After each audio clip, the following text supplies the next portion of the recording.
பெண் விடுதலை இல்லையேல் மண் விடுதலை இல்லை என்று ஒரு புரட்சிகர முழக்கத்தை முன்வைத்தவர் எங்கள் தலைவர் மேதகுவே பிரபாகரன் அவர்கள். சொன்னதோடு மட்டுமல்லாது ஆணுக்கு நிகராக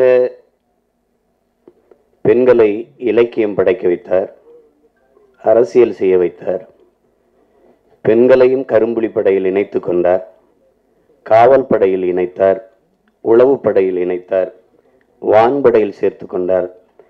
எல்லா படைப்பிரிவிலையும் பெண்களுக்கு சம வாய்ப்பு கொடுத்தார்.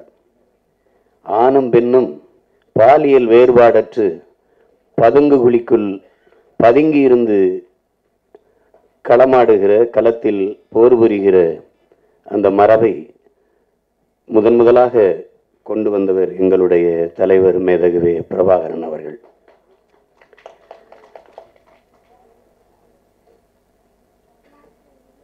பெண்ணடிமை தீரு மட்டும் பேசும் திருநாட்டில் மண்ணடிமை தீர்ந்து வருதல் முயல் கொம்பே என்கிறார் புரட்சி பாவலர். ஆனால் எவ்வளவோ பேர் பெண்ணிய உரிமைக்காக, பெண்ணிய விடுதலைக்காக பேசியும் இன்னும் நாம் பெண்களை எப்படி போற்றுகிறோம், எப்படி மதிக்கிறோம்ங்கிறத ஒவ்வொருத்தரும் சிந்திச்சு பார்த்தா தெரியும். என் அன்பிற்குரிய உறவுகளே, உலகத்தில் நீங்கள் எவ்வளவு உயர்ந்து புகழ் பெற்றாலும்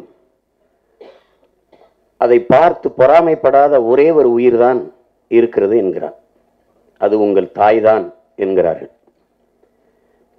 சீன பெருஞானி கன்ஃபூசியஸ், உங்கள் தாயை மட்டும் கண்ணீர் சிந்த விடாதீர்கள், ஏனால் உங்கள் தாய் சிந்துகிற ஒவ்வொரு துளி கண்ணீரையும் கடவுள் கணக்கெடுத்துக் கொண்டிருக்கிறான் என்று சொல்கிறார். பெண்மையை போற்றாத எந்த சமூகமும் மேம்பட்டதில்லை, விடுதலை அடைந்ததில்லை, உயர்ந்தது இல்லை. ஆனால் நம் தேசம் அப்படி இருக்குதா, அப்படி போற்றப்படுதாங்கிறத பார்க்கணும். இது காவல்துறையில் இல்லை, எல்லா துறையிலையும் எவ்வளவு இடையூறுகள், எவ்வளவு சிக்கல்கள் இருக்கிறது என்பதை நாம் பார்க்கிறோம். குறிப்பாக காவல்துறையை நம்ம எப்படி பார்க்கிறோம்? நாட்டின் எல்லையை பாதுகாக்கிற இராணுவ வீரர்கள் போல நாட்டுக்கு உள் இருக்கிற பாதுகாப்பு படை காவல்துறை. காவல்துறை என்றாலே நமக்கு ஒரு வெறுப்பு வருது. குறைகள் இருக்கு, இல்லைன்னு சொல்லலை. இல்ல, தாயகத்தில் காவல் படையை உருவாக்கிட்டு எங்கள் தலைவர் பேசுகிறார், குற்றவாளிகளை பிடித்து கூண்டில் நிறுத்துவதல்ல காவலர்களின் வேலை, குற்றவாளிகளே உருவாகாத ஒரு சமூகத்தை உருவாக்குவதுதான் காவலர்களின் வேலைங்கிறார். அப்படிப்பட்ட காவல் படையைத்தான் நாம் உருவாக்க வேண்டிய தேவை இருக்குது. ஆனா இங்கே குற்றம் நடந்த பிறகுதான் காவலர்கள் வருவார்கள், அதை ஆய்வு செய்வார்கள், எப்படி குற்றம் நடந்திருக்கு, அதுக்கப்புறம் நீதிமன்றம், அதுக்கப்புறம் நீதி, இவ்வளவு பிரச்சனை இருக்கு. ஆனால் குற்ற தடுப்பு காவல் படை நம்மகிட்ட இல்லை. காவலர்களை நாம பார்க்கிற விதம் வேற. அதிகப்படியாக பணி செய்கிறவர்கள் காவலர்கள் தான். நமக்கு தீபாவளி இருக்கு, நமக்கு பொங்கல் இருக்கு, கிறிஸ்துமஸ் பண்டிகை இருக்கு, ரம்ஜான் இருக்கு, ஆடி இருக்கு, எத்தனையோ விழாக்கள் இருக்கு. காவலர்களுக்கு இதில் எதுவுமே கிடையாது. நீங்க தீபாவளிக்கு பட்டாசு வெடிக்கிறனாலும் நின்றுட்டு எப்பா பத்திரமா வெடிப்பா, எப்பா அப்படி பண்ணுங்க, நீங்க கூட்டம் போட்டா வரணும், நீங்க போராட்டம் நடத்தினா வரணும், நீங்க திருவிழா நடத்தினா வரணும், எதுவுமே கிடையாது. சிந்திச்சு பாருங்க, ஒரு விழா கிடையாது, ஒரு பண்டிகை கிடையாது, ஒன்றும் கிடையாது. அப்ப இதுக்கான மனநிலை, அவர்களுக்கு ஒரு அழுத்தம் வருவதற்கு காரணமே அதிக பணி சுமை. நாங்க தான் சொல்றோம், 8 மணி நேரம் ஆண் காவலர்களுக்கு, 6 மணி நேரம் பெண் காவலர்களுக்கு பணி. நாங்க வரும்போது இதை செய்வோம்னு நாங்க தான் சொல்றோம்.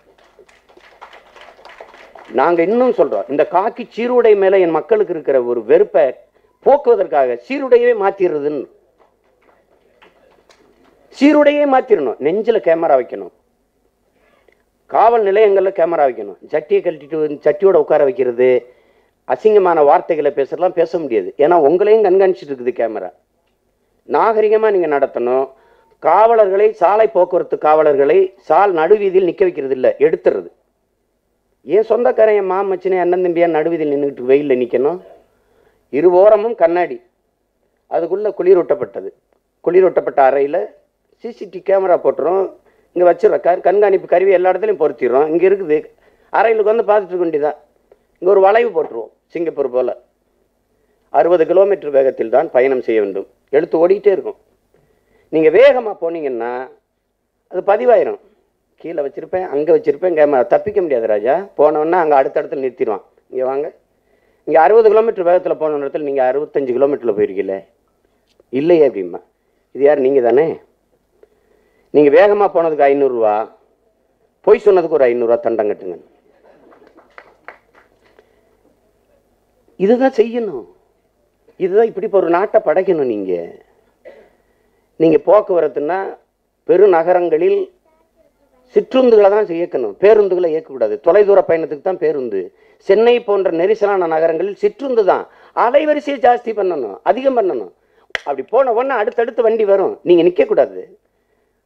நடத்துனர் ஓட்டுநர் தான் இருக்கணும், நடத்துனரே இருக்கக்கூடாது வண்டியில். நடத்துனர் எங்கே இருக்கணும்? எங்கே நீங்கள் போகிறீங்களோ அந்த இடத்துல பயணம் ஏற்பாங்க, நடத்துனர் இருப்பார். அது மாற்றுத்திறனாளிகளுக்கு, திருநங்கைகளுக்கு, விதவை பெண்களுக்கு அந்த பணியை கொடுத்துட்றோம். ஏற்கனவே இருக்கிற நடத்துனர்களுக்கு பணியை நீட்டிக்கிறோம். ஆனால் புதிதாக வேலை எடுக்கிறவர்களுக்கு, மாற்றுத்திறனாளிகள், திருநங்கைகள், விதவை பெண்களை வச்சிடுறோம்.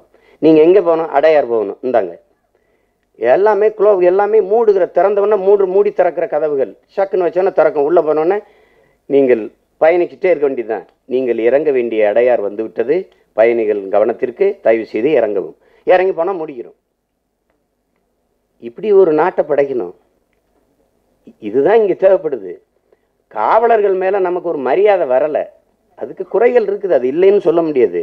சாலையில் ஒரு விபத்து, அடிபட்டு கிடப்பாங்க, உடனே ஒருத்தர் வெள்ளை துணியை போட்டு மூடிடுவார். ஒரு காவலர் வந்து அடிபட்டு சாக கிடக்கிறவன் இல்லை செத்தவன் நம்ம அப்பாவாக இருக்கலாம், பெரியப்பாவாக இருக்கலாம், சித்தப்பாவாக இருக்கலாம், மாமாவாக இருக்கலாம், மச்சானாக இருக்கலாம், அண்ணனாக இருக்கலாம், நண்பனாக இருக்கலாம், யாரோ வேணாலும் இருக்கலாம். லட்சக்கணக்கான மக்கள் கடந்து போயிட்டு தான் இருப்பாங்க. அது யாருன்னு பார்க்க மாட்டான். போலீஸ்காரன் தான் வந்து, யாரா இருந்தாலும் இந்த பணத்திற்கு முதல் சொந்தக்காரன் நான் தான் வந்து நிற்கிறவன் போலீஸ்காரன் தான். ஆனால் அப்பவும் நமக்கு அவன் மேலே மரியாதை வர்றது இல்லை. மற்ற மாநிலங்கள், மற்ற நாடுகள் போல இது இல்லை. மற்ற நாடுகள் போல இல்லை. ஒரு நாட்டின் பிரதமர் மிதிவண்டியில் வர்றாரு பாராளுமன்றத்திற்கு, நம்ம நாட்டு பிரதமர் இப்படி வருவாரான்னு நீங்கள் கேட்கக்கூடாது, வரமாட்டார். கேரளா அருகில் இருக்கிற கேரள முதலமைச்சர், திரிபுராவில் இருந்த முதலமைச்சர், மேற்கு வங்கத்தில் இருக்க மம்தா பானர்ஜி போன்ற முதலமைச்சருக்கு போலவா உங்க நாட்டில் இருக்குது? வீட்டில இருந்து கிளம்புறதுக்கு 3 மணி நேரத்துக்கு முன்னாடி ரோட்ல எவனையும் போடுறது இல்லை. 2 பக்கம் காவலர்கள் அப்படியே நின்றுக்கிட்டு அங்கே போய் இங்கே போய். நாங்கள் என்னப்பா பண்ணுறது? வந்து முன்னாடி 100 காரு, பின்னாடி 100 காரு, வாங்கி வாங்கி வாங்கி வாங்கின்னு பணத்தை தூக்கிட்டு போன மாதிரி போய் கொண்டு இறக்கி விட்டு போயிடுறாங்க. எவனும் போறதில்லை. இந்த போக்கு மாறணும், இந்த போக்கு மாறணும். இது வெறுத்து ஒழிக்கணும். கேரளாவில் நீங்கள் நம்புறீங்களோ இல்லையோ, நின்று என் நண்பரோட பேசிட்டு இருக்கிறேன், முதலமைச்சரை பற்றி பேசுறது. அப்புறம் உம்மன் சாண்டி முதலமைச்சர், அதை பற்றி பேச்சு வரும்போது ஆயால் இப்போ தான் போகுது. எங்கே இந்த ஒரு அம்பாசிடர் போச்சுல்ல, எப்படி இருக்கு பாருங்க. காலையில் மிதிவண்டியில் வந்து தேநீர் குடிச்சிட்டு முருங்கைக்காய் வாங்கிட்டு போயிட்டு இருக்காரு முதலமைச்சர். இங்கே அப்படியா? முன்னாடி ஆண் காவலர்கள், பெண் காவலர்கள் எல்லாம் 2 பக்கமும் வரிசையில் நின்று கொடுமை கொடுமை. இது நான் ஜல்லிக்கட்டு போராட்டம் அப்போ அலங்காநல்லூரில் சில தம்பிகள்லாம் சேர்ந்து சாகுமறை உண்ணாவிரதம்னு இருந்துட்டாங்க. ஒரு மண்டபத்தில் அடக்கி வைக்கப்பட்டிருக்காங்க. அந்த இடத்துக்கு நான், தம்பி அமீர் போன்றவர்கள்லாம் போகிறோம். அங்கே போய் எப்படியாவது பேசி அதை ஒரு முற்று பெற வைக்கணும் அப்படின்னு போகிறோம். ஏன்னா பட்டினி கிடந்து பிள்ளைங்க ஏதாவது பாதிப்புக்கு ஆளாயிருவாங்க அப்படின்ட்டு. அங்கே போகும்போது அந்த தங்கச்சிங்க, பெண் காவலர்கள் என்னை பார்த்தோன்னே, அண்ணே அப்படின்னு எல்லாம் ஒரு வாகனத்துக்குள்ளே அடைஞ்சு இருக்கிறாங்க. வந்து அண்ணே கையை பிடிச்சி அழுதது இன்னும் என் கண்ணுக்குள்ள இருக்குது. அண்ணே வீட்டை விட்டு வந்து 4 நாள் ஆச்சுண்ணே, மாற்று துணி இல்லைண்ணே, எதுவுமே இல்லைண்ணே, புள்ள வீட்டுக்கு போய் ஒரு சாப்பாடு செஞ்சு கொடுக்கலண்ணே, எப்படி இருக்குது பிள்ளைகள்னே தெரியல, நல்லா இருப்பேன், அதை பேசி முடிச்சு விடனேன்னு. எவ்வளோ வலி பாருங்க, எப்படி இருக்கும் பாருங்க, எப்படி இருக்கும் பாருங்க. இந்த படத்தை நீங்கள் பார்த்துட்டீங்கன்னா, சாலையில் பாதுகாப்பு பண்ணி நிற்கிற பெண் காவலர்களை அவ்வளோ எளிதாக நீங்கள் கடந்து போயிட முடியாது. உங்கள் மனசு வலிக்கும். நின்று பெரிய மரியாதையோடு அந்த பெண் காவலர்களை நீங்கள் பார்ப்பீங்க. ஆண்களுக்கு பிரச்சனை இல்லைன்னு சொல்ல முடியாது, பிரச்சனை இருக்கு. ஆனால் பெண் காவலருக்கு அவ்வளவு சிக்கல் இருக்கு, அவ்வளவு சிக்கல் இருக்குது. இந்த ஒரு போராட்டம், ஒரு ஆர்ப்பாட்டம், இதெல்லாம் நம்ம வந்து அந்த இடத்துல அவங்க நிற்கும்போது அவங்க படுற வேதனை ஒவ்வொன்றும். ஒரு நீங்கள் வந்து காதலிச்சு பொண்ணை கூட்டிகிட்டு ஓடிடுறான். ஆனால் அப்பா அம்மா போய் காவல் நிலையத்தில் குற்றப்பதிவை கொடுத்த பிறகு அதை தேடி கண்டுபிடிக்கப்படுற பாடு பெரும்பாடு. ஒவ்வொரு பிரச்சனைக்கும் காவலர்களோட நீங்கள் நெருங்கி பழகி, ஏன்னா நம்ம உறவுகளில் குடும்பத்தில் நிறைய பேர் காவலர்களாக இருக்கிறதுனால நமக்கு நெருக்கமாக தெரியுது அந்த பிரச்சனைகள். காவலர்கள் மேலே கோபமும் இருக்குது, எனக்கு கோபம் இருக்குது. தேவையில்லாத வேலை. நெய்வேலியில் நான் போராட போகிறேன், பேச போகிறேன், ஒரு மேடையில் பேச போகிறேன். சீமான் பேசினால் இங்கே மின் உற்பத்தி பாதிக்கப்படும்னு எழுதி கொடுத்தா கோபம் வராதா? என்ன நான் என்ன இப்படி மின் உற்பத்தி பாதிக்கப்படுமா? அப்படி அப்போ எனக்கு அழுகிறதா போகிறதான்னு தெரியல. இங்கேருந்து உள்ளே போய்கிட்டு இருக்கேன். போய்கிட்டு இருக்கும்போது இவங்க தான் எனக்கு அனுமதி கொடுத்துருக்குறாங்க, போய் போராடுங்கன்னு. போய்கிட்டு இருக்கும்போது டக்குன்னு குறுக்க வந்து நிறுத்துறாங்க. நிறுத்தி என்ன 144 தடை உத்தரவு போட்டிருக்கோம். எதுக்கு? நீங்கள் உள்ளே வரக்கூடாதுன்னு. நீங்கள் தானே அனுமதி கொடுத்தீங்க. அது அப்போ, இது இப்போ. அது பல கொடுமைகள் நடக்கும். அது நான் அனுபவிச்ச கொடுமைகள் இருக்க, பெரிய கொடுமை. நான் படுத்து கிடக்கிறேன், ஜல்லிக்கட்டை தடையை மீறி நடத்த போகிறேன் அலங்காநல்லூரில். படுத்து கிடக்கிறேன். 1 மணிலேருந்து நான் படுத்திருக்க வீட்டை சுற்றி காவலர்கள் கூடியிருக்கிறாங்க. கூடிட்டு கைது பண்ணலாமா வேணாமா? மாமா வீட்டில் படுத்திருக்கேன், மாமா காளிமுத்து வீட்டில். அவர் வீட்டில் வச்சு கைது பண்ணாமா, செய்தி வந்துடுமா? நீங்கள் பாருங்கள், கைது பண்ணால் தொலைக்காட்சியில் செய்தி வந்துடும்னுட்டு மதுரை மொத்தமாக மின்சாரத்தை துண்டிச்சிட்டாங்க. எவ்வளவு திரைக்கதை பாருங்கள். என்னைய நீங்கள் வந்து போகலாம் சார், நீங்கள் போகலாம் சார், போய் நடத்துங்க சார். போவிட்டு யாருமே இல்லாத, மக்கள் கூட்டமே இல்லாத ஒரு காட்டு பாதையில் போகும்போது டக்குன்னு சுற்றி வந்து கைது சார். எப்படி எப்படி எப்படி இருக்கு? நான் சிரிச்சிட்டு கேட்டேன், இந்த திரைக்கதையை இவ்வளவு அழகா சிந்திச்சு திரைக்கதை அமைக்கிறீங்களே, இது இந்த ஜல்லிக்கட்டை நடத்துறதுக்கு ஏதாவது ஏற்பாடு பண்ணக்கூடாதா? இது அது மாதிரி நிறைய இருக்கும். அது கேட்டால் ஒரே வார்த்தை தான், மேலிடம். மேலிடத்திலிருந்து வருது. அந்த மேலிடம் எங்கே இருக்குன்னு தெரியல. எல்லா மேலிடமும் மேலே போயிடுச்சு. ஆனாலும் இது ஓஞ்சபாடு இல்லை. என்ன இருந்தாலும் காவலர்களின் பணி வந்து மிகுந்த பாராட்டுக்குரியது. விமர்சனங்கள் இருக்கு, கோபங்கள் இருக்கு, பொய் வழக்குகள் இருக்கு, புனைவுகள் இருக்கு, பழிவாங்குதல் இருக்கு. ஆனால் அந்த துறையை சரி செய்யணும். ஆனால் அந்த பணியை நம்ம குறை சொல்ல முடியாது. ஏன்னா அது அளப்பெரியது, அளப்பரிய பணி. அவருடைய பணிச்சுமை வந்து நம்ம சொல்லி மாளாது. அந்த பணியில் ஈடுபட்டிருக்கிற ஒரு பெண் காவலரினுடைய என் தம்பி ஜெகன் வந்து எல்லாருமே அதை சிந்திப்போம். ஆனால் இதை அவன் வந்து இவ்வளவு நுட்பமாக கவனித்து இதை ஒரு கதையாக எழுதி திரைக்கதை அமைச்சிட முடியும்னு நினச்சதில் வந்து அவன் மேலே எனக்கு பெரிய மரியாதை இருந்துச்சு. திட்டுனேன்னு சொன்னான். இதுபோல் கதைகள் நிறைய வச்சிருக்கும் போது அதை படமாக எடுக்காமல் யாழோட செருப்ப காணாங்கிறது ஏன் எடுத்தாங்கிறதான் ஒன்றும் இல்லை. கடைசிக்கு நான் தலைப்பையாவது மாற்று. என்ன நீ இப்படி எடுத்துக்கிட்டு இருக்க, அது எப்படி மதிப்பா? அது செருப்ப காணாமங்கிறது ஒரு இதா? என்ன பிரச்சனை? அவனுக்கு சோத்த காணா, வயலை காணா, வீட்டை காணா, நீ என்ன செருப்பு காணாம? கோவர் அக்கறை இருக்கிறனால தான் நீ எக்கேடும் கட்டு போடான்னா நான் ஏன் அதை பேச போறேன்? கதை நல்ல நல்ல கதைகள் நிறைய வச்சிருக்கான், அதையெல்லாம் எடுக்கணும். அதை விட்டுட்டு இப்படி பண்ணிட்டேடான்னு திட்டி விட்டேன். அது இந்த கதை, இந்த படத்தை வந்து அவன் சிந்திச்சதுல வந்து ஒரு சிறந்த சமூக பார்வையாளனா இருக்கிறா. ஒரு இதை வந்து ஒரு பெண் காவலரை பார்க்கும்போது அவங்க எவ்வளவு துயரப்பட்டுப்படுவாங்க, இந்த மாதிரி ஒரு சூழல்ல அவங்க எவ்வளோ, அவங்க கஷ்டம் என்னவா இருக்குன்னு நினைச்சதே வந்து மிகுந்த பாராட்டுக்குரியது. அதை என் தம்பி சுரேஷ் வந்து படமாக எடுக்கணும்னு நினச்சது. அமைதிப்படை வந்து நான் தான் அவனை இழுத்து விட்டேன். அது ஏன் வேலை தான். எங்கள் அப்பா வந்து 50வது படம் இயக்கணுன்றாங்க மணிவன் அப்பா. அப்போ சரிங்கப்பா அப்படின்னேன். அப்போ நான் கேட்டேன், அப்பா 50வது படம் 50 படம் இயக்குனதாக இருக்கட்டும்னு சொன்னது. சரி நம்மளே தயாரிப்போன்னேன்னு சொன்னான். அப்படி தான் அந்த படம் என்ன படம் எடுக்கலான்னா அப்போ அமைதிப்படை பாகம் 2 எடுக்கலாம் அப்படின்னு பேசி அப்படி தான் முடிவாச்சு. அது அப்படி தான் முத இந்த இதுக்கு இது பண்ணிவிட்டேன். அப்போ வந்து படத்தை வந்து இந்த படத்தை தயாரித்து நம்ம வந்து எடுக்கணுங்கிற ஒரு துணிவே பாராட்டுக்குரியது. இது வந்து ஒரு அகில இந்திய படம், இது ஒரு உலக படம். இது வந்து இவங்க சொல்கிறாங்க பிரியங்கா இல்லாத ஒரு பெரிய நடிகை நடித்து இருந்தால் அது வந்து மிகப்பெரிய சந்தை அது கிடச்சிருக்கும், மிகப்பெரிய வெற்றி அடைஞ்சிருக்கும். இந்த பல மொழிகள்லாம் எடுப்பாங்க, இப்போவும் எடுப்பாங்க. ஆனால் இந்த பிரியங்கா அப்படிங்கிறது சாதாரண ஒரு பெண் காவலராக அது படம் பார்க்கும்போது அது பதிவு. அதுதான் ஐயா பாக்கியராஜ் அவர்கள் குறிப்பிடுறாங்க. எடுத்தோடனே ஒரு பெரிய நடிகைன்னா அது நடிகைங்கிற அந்த புகழ் அதுக்கு இடையூறு செய்யும். அது ஒரு வளர்கிற ஒரு புது பொண்ணு, பெரிய அறிமுகம் இல்லாத பொண்ணுங்கும் போது அந்த கதாபாத்திரமாகவே அது பளிச்சுன்னு பதியுது. அது ஒரு பெரிய காரணம். பிரியங்காவுடைய பங்களிப்பு மிகச்சிறப்பு, ரொம்ப அசாத்தியமானது. அவங்களுக்கு இருக்கிற வருத்தம் நியாயமானது. அதுதான் ஐயா பாக்கியராஜ் தெளிவுபடுத்திட்டாங்க. பெண் நடிகைகள் தமிழ்ல இருந்து வரணுங்கிறதுல வர்றதில்லை. நமக்குள்ள ஒரு உளவியல் நோய் இருக்குது, அதை நீ தெரிஞ்சுக்கணும். ஏன்னா இங்கே என்னென்னா சினிமாக்காரனுக்கு வாழை வீடு கொடுக்க மாட்டான், ஆளை நாடு கொடுப்பான். பெரிய சிக்கல் இங்கே இருக்குது. நாங்கள் பட்ட பாடெல்லாம் அவங்களுக்கு தெரியுமா? என்ன வேலை பார்க்குறீங்க? உதவி இயக்குனர், வீடு கிடையாதும்பான். டைரக்டருக்கு பொண்ணு கொடுக்க மாட்டான், நடிகனுக்கு பொண்ணு கொடுக்க மாட்டான். வாழை பொண்ணு தராதவன் ஆளை மண்ணை கொடுத்துருவான், வாழை வீட்டை தராதவன் ஆள்றதுக்கு நாட்டை கொடுத்துருவான். ஒரு கேடுகட்ட கூட்டம் என் கூட்டம் இருக்க. இது ஐயோ ஐயோ ஐயோ. தலைவரை எங்க தேடுவாங்கிறீங்க? திரையரங்குல தான். எல்லாருமே பேசுறாங்க, தொலைக்காட்சியில எல்லாருமே பேசுறாங்க. ரஜினிகாந்த் அவர்களை ரஜினிகாந்த்னே சொல்றதில்ல. தலைவர் படத்தில் நடிச்சிருக்கீங்க, தலைவர் பார்த்துட்டீங்களா? தலைவர்னா யாருன்னு தெரியாத கூட்டத்தை வச்சுட்டு எப்படி நீ வாழ வைப்ப? தலைவர்னா யாரு? சினிமாவில் நடிக்கிறவன் நடிகன், அவன் தலைவன் இல்ல. நீ தலைவன் இல்ல.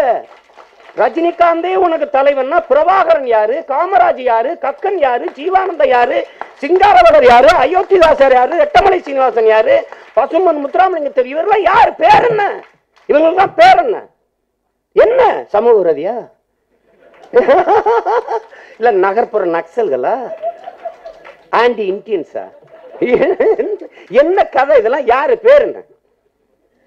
தலைவன் என்பவன் தன்னையே தண்ணீரில் கரைத்து சுவையை கூட்டும் உப்பை போல இருக்கணும். தலைவன் என்பவன் தன்னையே எரித்து உருக்கிக் கொண்டு உலகத்திற்கு ஒளியை கொடுக்கிற மெழுகுவர்த்திகளா இருக்கணும். மெழுகுவர்த்தி அவன் தான் தலைவன். தலைவன் என்பவன் எது ஒன்றையும் இழக்க தயாராக இல்லாதவன் தலைமையேற்கிற தகுதியை பெறமாட்டான். தூக்கத்தை தொலைக்கணும், துன்பம் தாங்கணும், விமர்சனம் தாங்கணும். தலைவன் என்பவன் என் அன்பு பெற்றோர்களே, என் அருமை உடன் பிறந்தார்களே, தலையில் கிரீடம் சுமப்பவன் அல்ல, தழும்புகளை தாங்குபவன் தான் தலைவன். தலைவன் என்பவன் அடக்கி ஆள்பவன் அல்ல, அனைவரையும் அரவணைத்து வாழ்பவன் தான் தலைவன். நீங்க ஏதோ தலைவன் ரெண்டு படத்துல அப்படி சுண்டி விட்டு அப்படி பேசிட்டோன்னா தலைவர்னா, இந்த கூட்டத்தை திருத்துறது ரொம்ப கஷ்டம், ரொம்ப கஷ்டம் ராஜா, ரொம்ப கஷ்டம். அப்படின்னா இதெல்லாம் தலைவன்னா தான் பெற்ற பிள்ளைகளுக்கெல்லாம் பதவி கேட்டு அலைந்த தலைவர்களுக்கு பெற்ற பிள்ளை எல்லாம் தாய் நிலத்தின் விடுதலைக்காக பலியிட்ட தலைவன் பிரபாகரனுக்கு பேர் என்ன? 6 படை கட்டி, என் பாட்டை முருகனுக்கு கூட 6 படை வீடுதான், 6 படை கொண்ட நாடு கட்டி தமிழ் பேரினத்திற்கு தனியாக ஒரு தேசம் அடையணும். ஒரு இனம் என்றைக்கு முழுமையான விடுதலை அடையும், அது என்றைக்கு தனக்கென்று ஒரு நாடு அடைகிறதோ அன்றுதான் அந்த இனம் முழுமையான விடுதலை அடையும். அதுவும் சமூக விடுதலை, வர்க்க விடுதலை, பெண்ணிய விடுதலை, பொருளாதார விடுதலை, அரசியல் விடுதலை, இத்தனை விடுதலையும் அடையணும். அப்பதான் ஒரு இன விடுதலை அடையும். இதை உணர்ந்து புரிந்து தெளிந்து பல ஆயிரம் ஆண்டுகளாக அடிமைப்பட்டு கிடக்கிற தன் தாய் நிலத்திற்காக, தன் தமிழ் தேசியத்திற்காக ஒரு தேசம் படைக்க களத்தில் நின்ற புரட்சியாளன் அவன் தலைவன் இல்லையா? யார் தலைவன்? யாரு தலைவன்? உதட்டுக்கு முன்பு உயிரை உருக்கி ஒரு குப்பிக்கில் கட்டி கொண்டு சைனைடு விஷமாக கழுத்துக்கு முன்னாடி தொங்க போட்டு நின்ன அவன் இல்லையா தலைவன்? தலைவன்னா என்ன உனக்கு தெரியுது? யார் வந்தாலும் தலைவனா? கொடுமையா இருக்கு. தொலைக்காட்சி திருப்ப முடியல. தலைவர் படத்துல தலைவர் கதையை கேட்டு எப்படி ஐயோ அப்படி சொல்லிட்டாரு. எனக்கு என்ன பண்றதுனே புரியல. ஒன்னும் அவங்கள சாகடிக்கணும், இல்ல நாம செத்துறணும். இந்த ஒரு இது இல்லையா? ஒரு இது இல்லையா? பாராட்டுங்க, நல்லா நடிச்சிருக்காரு, அருமையா இருக்கு படம், அவ்வளவுதானே சொல்லணும், அவ்வளவுதானே சொல்லணும். எவ்வளவு வலிக்கும் இந்த மாதிரி பார்க்கும்போது, எவ்வளவு வலிக்கும், எவ்வளவு வலிக்கும். ஒரு தடவை சொல்றாரா என் படத்துக்கு பால் ஊத்தாதீங்கன்னு? ஒரு தடவை சொல்றாரா? ஒரு தடவை.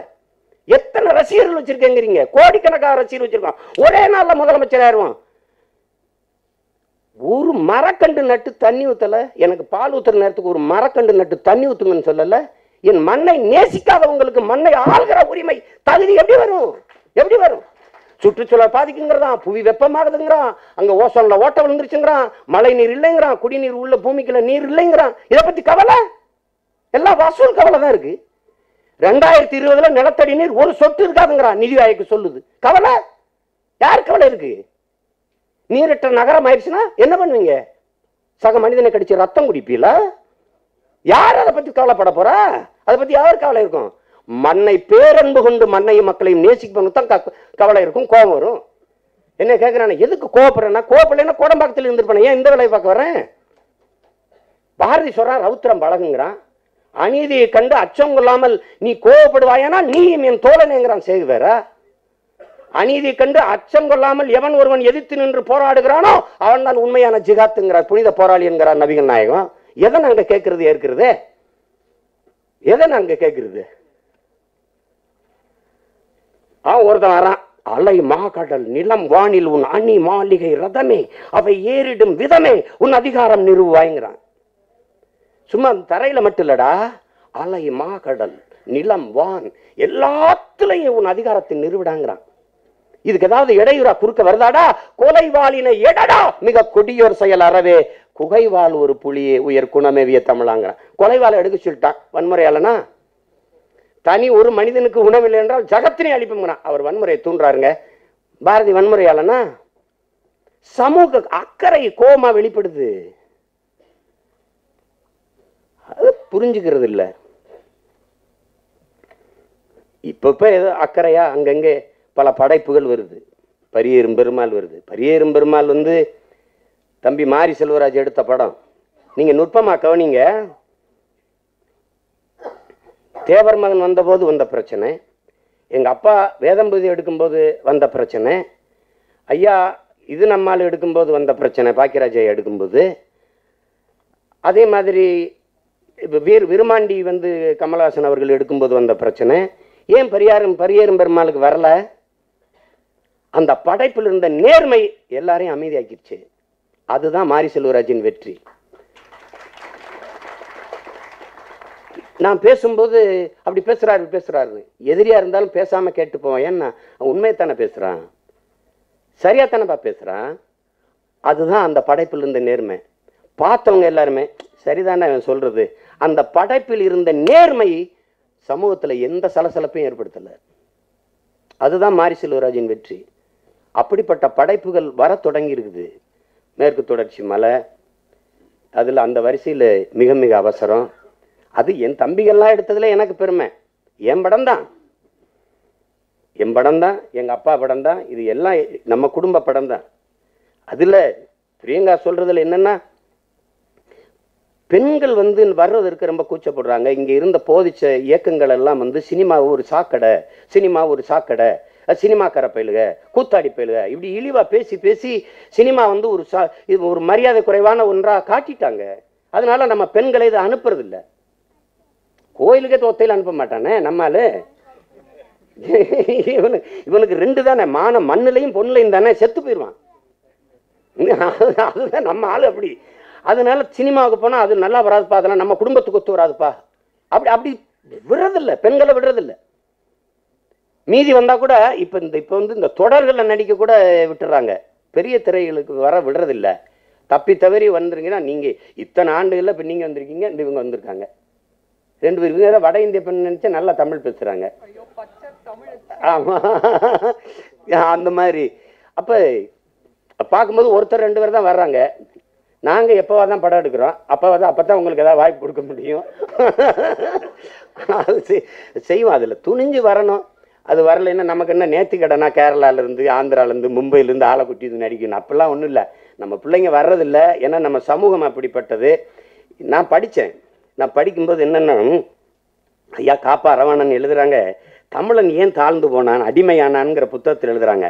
தமிழனுக்கு தாழ்வு மனப்பான்மை அதிகம், போர்க்குண்மைன்மை அதிகம், தன்னிடத்தில் இருப்பதை விட பிறரிடத்தில் இருப்பது உயர்ந்ததுங்கிற எண்ணம் அதிகம். இதெல்லாம் தான் அவனை வீழ்த்திடுச்சு. அதுக்கு மேல ஒரு காரணம், இது ரொம்ப பண்பட்ட நாகரிகமான சமூகம் ஆயிடுச்சு. ரொம்ப காலத்திற்கு முன்மானிய நாகரிகம் அடைந்த சமூகம், பண்பட்ட இனம் என்ன செய்யறது, மேன்மைப்பட்ட சமூகம் அமைதி ஆயிடுது, போர்க்குணம் மறைஞ்சிருது. இப்ப நல்லா வேட்டி சட்டை கட்டிட்டு அப்படி போயிட்டு இருக்கும்போது 4 பேர் இங்கே சண்டை போட்டுருந்தானே, சல்லிப்பேல அவங்களோட காப்பா அப்படி போயிடுவான். கற்றறிந்த நூலோர்கள் படிக்கிற நூலகம் எப்படி அமைதியா இருக்குமோ அப்படி அறிவார்ந்த நாகரிகமான பண்பட்ட சமூகம் போராட வராதுங்கிறான்.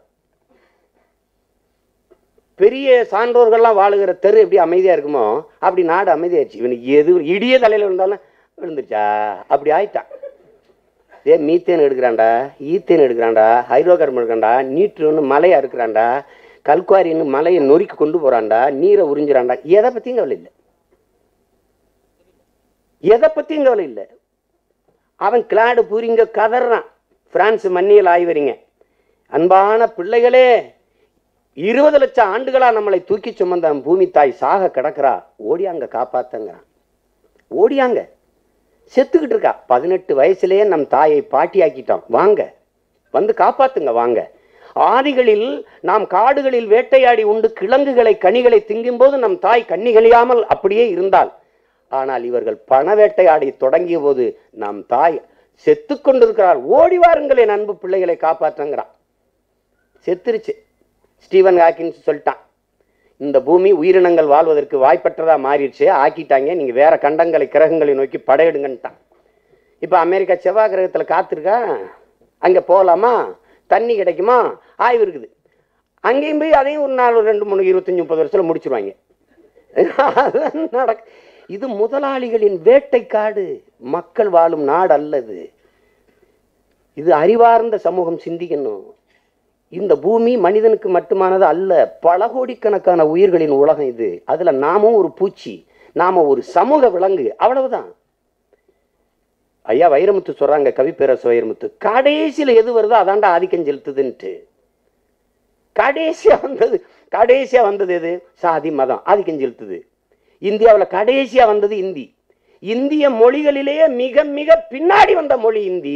இந்திய மொழிகளிலே மிக மிக முன்னாடி இருந்த மொழி தமிழ். நேத்து 500 ஆண்டுகள் 400 ஆண்டுகளை கூட தொடாத மொழி 50,000 ஆண்டுகளுக்கு மூத்த என் மொழியை சிதைத்து அழித்து என்னை அடிமைப்படுத்த நினைக்குது. இதான் ஆட்சி செய்யும். கடைசியா வந்தது கடவுள் மதம், இதெல்லாம் ஆதிக்கம் செலுத்துது. கடைசியா பரிணாமத்தில் வந்தவன் மனிதன், இவன் உலகத்தை ஆட்டி படைக்கிறான். எந்த உயிரினத்தாலும் இயற்கைக்கு பேராபத்து இல்லை, மனிதனால் மட்டும்தான். இவன் தான் காட்டழிப்பான், இவன் தான் வேட்டையாடுவான், இவன் தான் பறவையை சுடுவான், இவன் தான் அழிப்பான், இவன் தான் அழிப்பான். அப்ப இது ஒரு மீள் எழுச்சி கொள்ளணும், தன் தன் விமர்சனம் இருக்கணும். நம்ம இதை எப்படி சரி செய்யறது, என்ன பண்றது, ஏதாவது ஒன்று பண்ணணும். அப்ப எதுவுமே இல்லாத, பார்வை இல்லாத, சும்மா இப்படி இருந்தா நீங்க நினைச்சு பாருங்க, ஒரு நாள் வசூல், ஒரு நாள் வசூல், சாராய வசூல், பொங்கலுக்கு தீபாவளிக்கு 650 கோடி ஒரு நாளைக்கு. ஒரு படம் ஒரு நாள் வசூல் 32 கோடி. பாதி நாடு அழிஞ்சு போச்சு தஞ்சாவூர்ல. ₹1 அவருக்கு ஒருத்தன் இல்லை. எப்படிப்பட்ட மனநிலை? 1000 ரூபாய் அங்கிட்டு பிச்சை ரேஷன் கடையில், அப்படி டப்புன்னு துண்டிச்சிங்கன்னா இங்கே டாஸ்மாக் கடையில். ஆசிரியர்கள் போடாது, அது காசு இல்லை, காசு இல்லை, கொடுக்க காசு இல்லை. அப்போ ரேஷன் கார்டுக்கு 1000 ரூபா கொடுக்க எங்கே இருந்துச்சு காசு? கையிலேருந்து கொடுத்துட்டீங்களா, பையிலேருந்து கொடுத்துட்டீங்களா, பரம்பரை சொத்தை வித்துட்டு கொடுத்துட்டீங்களா?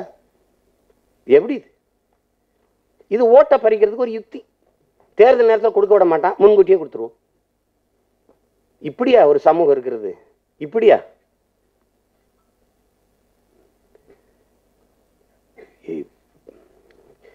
இது பல பல பிரச்சனைகளும் துயரங்களும் இருக்குது.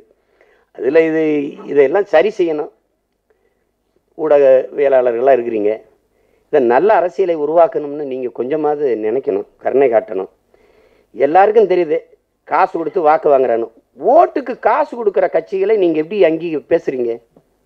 வெற்றியடைந்து விட்டார்கள், அவர்கள் தான் வெல்வார்கள். ஓட்டுக்கு காசு கொடுக்காம ஒருத்தரையாவது தேர்தல் நின்று வென்று காட்ட சொல்லுங்க, வென்று காட்ட சொல்லுங்க. ஓட்டுக்கு காசு கொடுக்குற கட்சியில விமர்சிங்க. இதை விட கேவலம் உண்டான்னு கேளுங்க. ஊழல் லஞ்சத்தை ஒழிக்கணும்னு எல்லாம் விவாதிக்கிறோமே, ஊழல் லஞ்சத்துக்கான விதையே ஓட்டு காசு கொடுக்கல ஊண்டப்படுது. அதானே 100 கோடி செலவழிச்சு வென்று வர்ற ஒரு எம்எல்ஏ மக்களுக்கு சேவை செய்ய வருவாரா, லாபத்தை வைக்க வருவாரா? அவ்வளவு நல்லவங்களா? எல்லாம் அண்ணல் காந்திகளா? என்னது ஓட்டுக்கு 10,000 20,000 என்னது? ஒரு மாண்புமிக்க ஜனநாயகத்தை கேடுகட்ட பணநாயகமாக மாற்றி நிறுத்திட்டு நம்ம பேசுறோம் நல்லாட்சி, உரிமை, விடுதலை. மீனவன் தெருவுக்கு வந்துட்டான் போராடுறான், மாணவன் தெருவுக்கு வந்துட்டான் போராடுறான், மருத்துவர்கள் தெருவுக்கு வந்துட்டாங்க போராடுறாங்க, செவிலி பெண்கள் தெருவுக்கு வந்துட்டாங்க போராடுறாங்க, ஆசிரியர் பெருமக்கள் தெருவுக்கு வந்துட்டாங்க, இடைநிலை ஆசிரியர்கள் தெருவுக்கு வந்துட்டாங்க, உலகத்துக்கு சோறு போடுற உழவர்குடி தெருவுக்கு வந்துருச்சு, போக்குவரத்து தொழிலாளர் தெருவில் வந்து போராடுறான், எல்லாரும் போராடுறான். 8 வழிச்சாலைக்கு நிலத்தை பறிக்காதேன்னு உழவன் போராடுறான், மீத்தேன் ஈத்தேன் எடுப்பான் என் தாய் நிலத்தை நாசமாக்கிறாதேன்னு போராடுறான், எல்லாவரையும் போராடுறான். ஆனாலும் அரசுகள் சொல்லுது நாங்க நல்ல ஆட்சி கொடுக்கிறோம்ட்டு. இது மாதிரி ஒரு வேடிக்கை, ஒரு துயரம் எங்கேயாவது உண்டா? என்ன கொடுமை இது! போக்குவரத்து பேருந்து கட்டணத்தை ஏத்திட்டு ஸ்கூட்டிக்கு மானியம் கொடுக்கிறது எங்க நடந்திருக்குது? எங்க நடந்திருக்குது? பேருந்துல யாரு பயணிப்பா? ஒரு கேள்வி, நியாயமான கேள்வி. யார் பயணிப்பா? மோட்டர் பைக் வச்சுக்க முடியாதவன், ஆட்டோல போக முடியாதவன், கார் வச்சிருக்க முடியாதவன், அவன் தானே போவான். அடித்தட்டு தான் பேருந்துல போவான். அவனுக்கு 80 ரூபாய் 160 ரூபாய் விலை ரெட்டிப்பா விலை ஏத்திட்டு ஸ்கூட்டிக்கு மானியம் கொடுக்கறதுல இது எந்த மாதிரியான அணுகுமுறை, ஆட்சி முறை? எப்படியோ போங்க, யாருக்கோ ஓட்டை போடுங்க, நுத்திய போடுங்க, நாட்டை போடுங்க, நோட்டை வாங்கிட்டு ஓட்டை போடுறான். அவன் அந்த ஓட்டை வாங்கிட்டு நம்ம நோட்டை வாங்கிட்டு ஓட்டை விற்கிறோம், அவன் அந்த ஓட்டை வாங்கிட்டு நாட்டை விற்கிறான். தட்சால் ஒரு ஆனார். அப்புறம் எப்படி நீங்க நல்ல ஆட்சி வரும், நேர்மையான ஆட்சி வரும், நேர்மையான அரசியல் வரும், தூய தலைவன் எப்படி வருவான்? அது கொடுமை. இது போன்ற படைப்புகள் ஒரு விழிப்புணர்வை ஏற்படுத்தும். இந்த படம் ஏற்படுத்தும். பெண் காவலர்களை அவர்கள் பணிச்சுமையை குறைக்கணும். அதான் நாங்கள் 6 மணி நேரம் கொடுத்துருக்கோம். காவலர்களுக்கு ஒரு உதவி ஆய்வாளர், ஒரு சப் இன்ஸ்பெக்டருக்கு எவ்வளவு சம்பளம்? அதுல எப்படி ஒரு வாழ்வாரு? குடிசை மாற்று வாரியத்தில் என்ன வீடோ அதே தான் காவலருக்கு குடியிருப்புக்கு வீடு. அதில் எப்படி வாழ முடியும்? உரிய ஊதியம், பணிச்சுமை குறைப்பு, இதெல்லாம் இருந்தால் தானே காவலர்கள் நேர்மையாக பணி செய்ய முடியும். நாம செய்கிறோம், நம்ம வர்றோம், எவ்வளவு 15,000 30,000 சம்பளம். ஆனால் ஒரு பைசா நீங்கள் லஞ்சம் வாங்கக்கூடாது. வாங்கினா பணி இடை நீக்கம் கிடையாது, பணி நீக்கம்தான். அப்புறம் 3 தலைமுறைக்கு உங்கள் குடும்பத்தில் எவருக்கும் அரசு பண்ணி தரமாட்டேன். கடும் சட்டங்களின் மூலம் தான் இதை சரி செய்ய முடியும். இல்லைன்னா வெற்று வார்த்தையில் ஊழல் ஒழிப்பை லஞ்சத்தை ஒழிப்பெல்லாம் பேசிட்டு இருக்க முடியாது. தன்னலமற்ற அன்பான சர்வாதிகார ஆட்சி முறையில் தான் ஒரு நாட்டை செதுக்க முடியும். என் அன்பிற்குரியவர்களே, பனைமரம் வளருது, அதை அப்படியே விட்டீங்கன்னா பதறாயிரும். கருக்கு மட்டையை கிழிக்கணும். அப்போ ஒரு கத்தியை வச்சு அது இடுப்பை கீறணும். கீறினாதான் அந்த மட்டையை கழிச்சிங்கன்னா தான் பனையாகும், பலன் தரும். இந்த மட்டையை கழிக்கிறீங்களா, கத்தியை வச்சு கீறீங்களா, பனைக்கு வலிக்கும்னு நீங்கள் பார்க்கக்கூடாது. அப்படி செஞ்சீங்கன்னா தான் பனையாகும். இந்த மட்டையை கழிக்கிறோம்ல கத்தி வச்சு, இதான் அன்பான சர்வாதிகார ஆட்சி முறை. என் கையில் ஒரு ஊசி இருக்கு, குழந்தை சாக கிடக்கு. இந்த ஊசியை போட்டால் குழந்தைக்கு வலிக்கும், ஆனால் ஊசியை போட்டால் தான் குழந்தை பிழைக்கும். குழந்தைக்கு வலிக்கும்ங்கிற வலியை பொருள்படுத்தாமல் ஊசியை போடுறோம் பாருங்க, அதான் தன்னலமற்ற அன்பான சர்வாதிகார ஆட்சி முறை. தாயின் பேரன்புதான் தன்னலமற்ற அன்பான சர்வாதிகார ஆட்சி முறை. அதை செஞ்சான் லீ குவான் யூ. உலகத்தின் தலை சிறந்த நாடாக சிங்கப்பூர் இருக்கு. கல்வியில 3வது இடத்துல இருக்கு உலகத்துல. இவ்வளவு பெரிய நாடு, ஒரு வளம் கிடையாது சிங்கப்பூர்ல. மரம் கூட வேற்று நாட்டில் எடுத்துட்டு தான் நடுவான். போய் வேணா பாருங்க. சாலை விதியை நீ மீற முடியாது, ஒன்னும் செய்ய முடியாது. எப்படி இந்திய நாட்டு இளைஞன் மட்டும் இல்லாத உலகத்தின் எல்லா நாட்டு இளைஞனுக்கு வேலை கொடுக்க முடியுது? சென்னையில பாதி தான் சிங்கப்பூர். 45 நிமிஷத்துல மொத்த நாட்டையும் சுத்தி வந்துட முடியும் நீங்க. அப்போ அங்க யாருதா? லீ குவான் யூ என்கிற ஒரு புரட்சியாளன், ஒரு புனித தலைவன் தன் தேசத்தை இப்படி படைக்கணும்னு கனவு கண்டான். வெள்ளைக்காரன் ஆண்டு கொண்டிருந்த நேரத்துல தீண்டப்படாத நகரங்களா இருந்தது மலேசியா, சிங்கப்பூர். இன்னைக்கு ஜாய்ஃபுல் சிங்கப்பூர், கலர்ஃபுல் மலேசியா, அழகிய நகரங்களாக இன்னைக்கு மாறி இருக்குன்னா கடுமையான உழைப்பு, நேர்மை, உண்மை, தூய தலைமை. எல்லா வளமும் இருக்கு. காட்டு வளம், கனிம வளம், நீர் வளம், நிலவளம், மாடு, ஆடு எல்லாம் இருக்கு. ஆனா தெருவில் என் மக்கள் பிச்சை எடுக்கிறான், இலவசத்துக்கு கையேந்திரான்.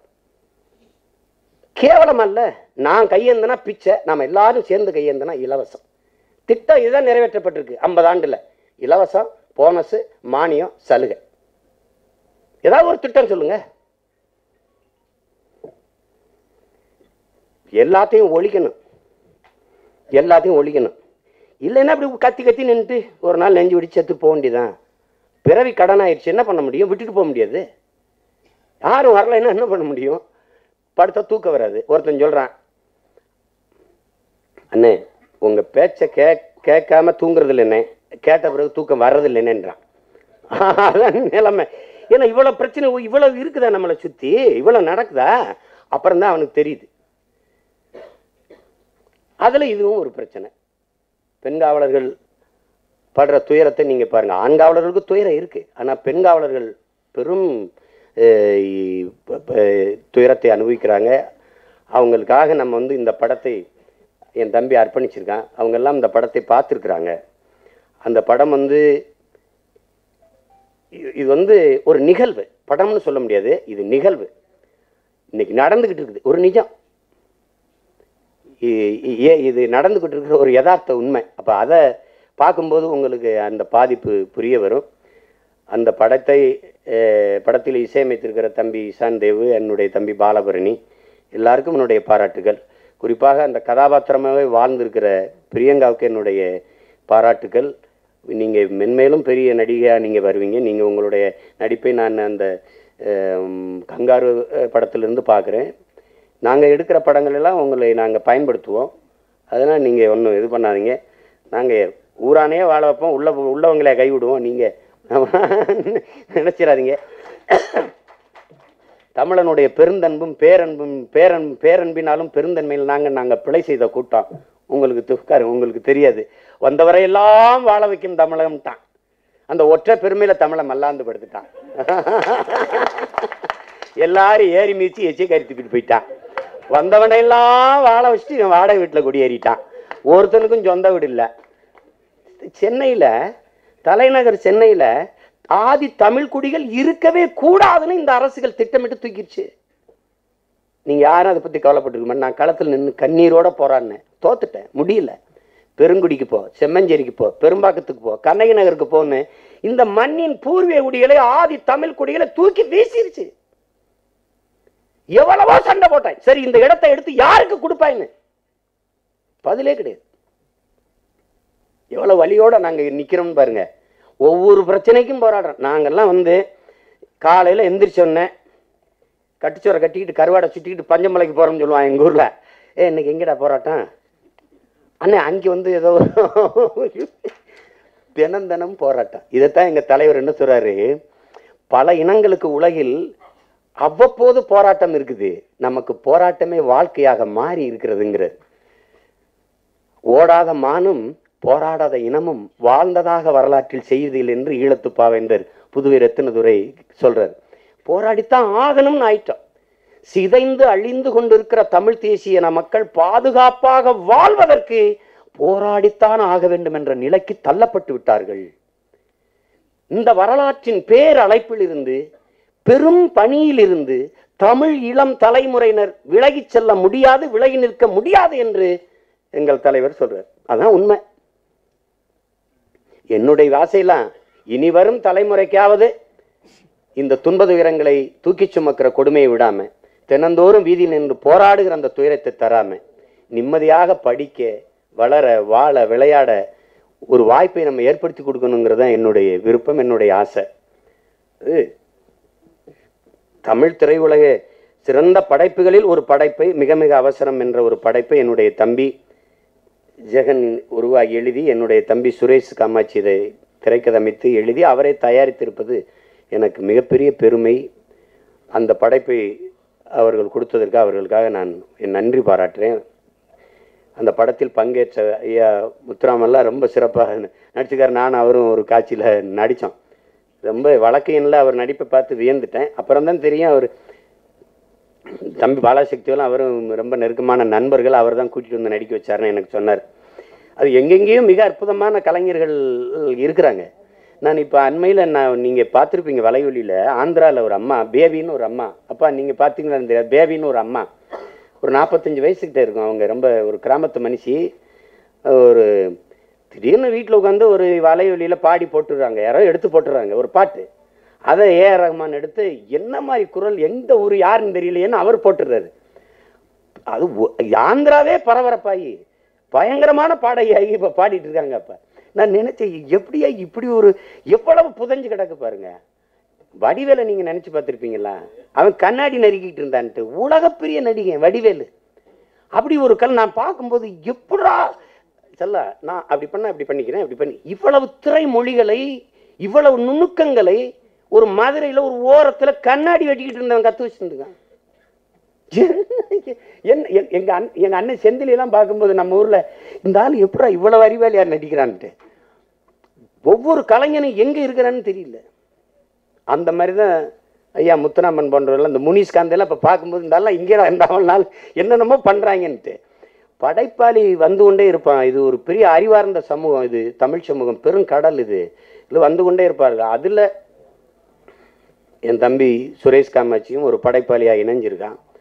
என்னுடைய தம்பி சேரன் வந்து திருமணம் என்கிற படத்தை அவனுக்கு ஒரு படைப்பில் அவனுக்கு ரொம்ப கடுமையான உழைப்பாளி. நீண்ட ஓய்வு தேவைப்பட்டுச்சு, எடுத்துக்கிட்டான். அவ்வளோதான். அவன் கஷ்டம்லாம் என்ன கஷ்டம், நாங்கள் வரும்போது என்ன பெரிய கோடிக்கணக்கா பணத்தை வந்தோமா என்ன.